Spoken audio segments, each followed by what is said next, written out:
this biggest deal that you had, the first one that came about, like how did that come about? Two areas. Networking is one of them.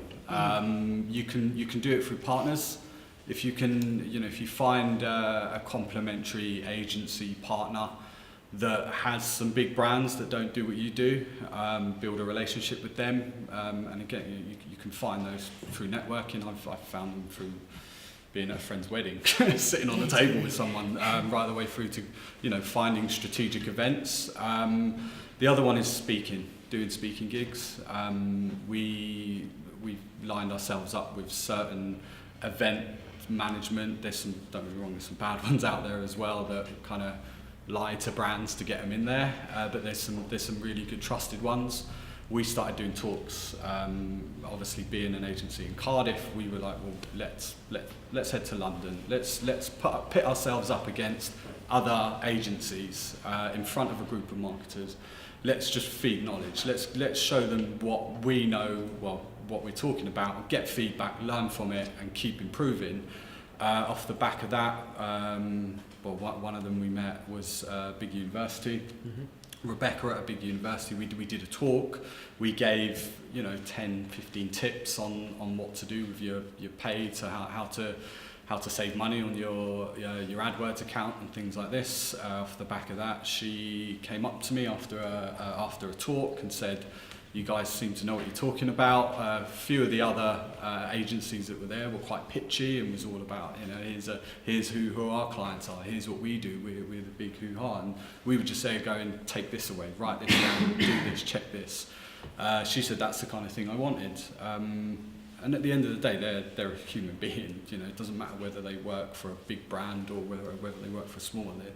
It's the relationship that you have with them. So she said, could you look at our account? We did. And off the back of that, she got me into pitch, and she liked our honesty as well. So the trust thing is huge.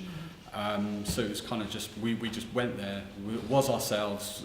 Yes, there's the investment side of things. You've got to pay it to be at some of these events, but as long as you're in front of the right crowd, in front of 25 big brands, and you're giving 2-3 of them the right information, you'd be surprised at how much you know compared to what they know.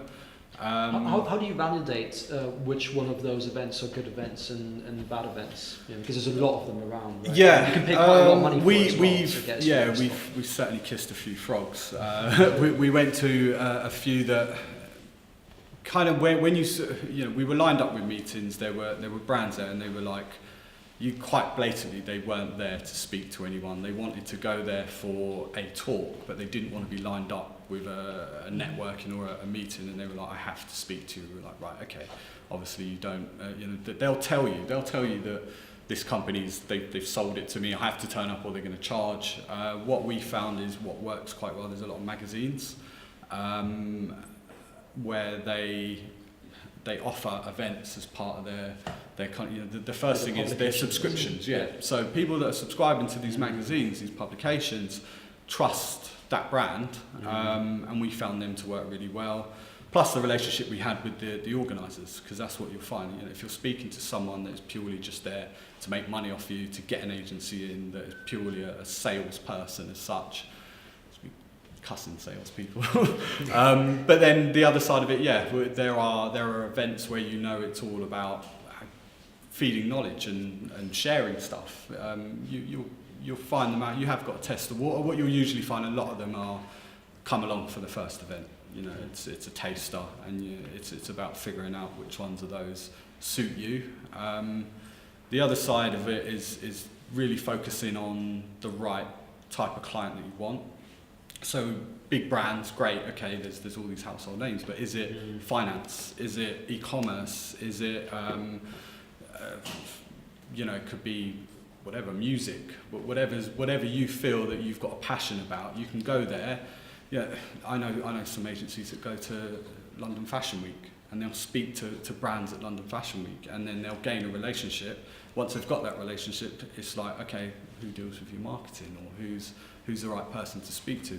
If you've got a relationship with that person, they'll happily put you in touch with them. So it is about networking at its core, building relationships, which is probably going to going to resonate throughout this whole thing, but it works. And doing these events, you know, we had a few straight away, but then there's a lot more there that, you know, doing it after 5 years, I'm still getting people that, oh yeah, I remember seeing you at this one, I remember.